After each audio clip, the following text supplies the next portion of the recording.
Yung mga conversion nga ng Iron Hooks ni Reggie. Kanina napansin natin yung maagang pagpwesto sa Uy! turtle ng TMB, pero maaga na naman yata mapapaslang si Raiko God. Hindi pumasok yung Brevis Fighter, pero Lancer kumonekta Raiko God na naman ang mapapaslang. Napakasakit naman noon at kukuha pa ng double kill. Hindi magpapapigil itong si Vin. Talaga mainit ang mga sago. Tumitipi-tipi pa sa mukha yung sibat hindi tumama.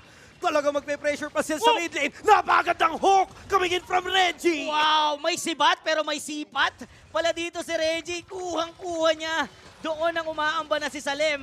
At dahil doon ang madali lang para sa AP Rapport na kuhanin yung purple. Si Uno kinuha rin, may hampas sa dalawa. Kaya lang mas masakit ang damage na mga pick-off. Sila naman ang kumuha ng mga pick-offs. Kasi nauuna talaga si Reggie. Ang hirap pigilan yung mainit na kamay. At si Uno ang kanilang magiging buena mano sa kanilang magiging Lord Push doon sa may itaas. Braves Fighter, Land Shaker. Sabay naman. Flicker hook play or flicker kagat play. May flicker pa nga, di ba? Yun So, nga eh. nakadalawa sila na walang Lord. Ay, tignan mo sa kalahati buhay ni Daiso doon sa runners up. Ay, di tumama. Nasty una mga kaibigan ng kanilang didikitan, kaya lang malalim na yata yung pinagmulan.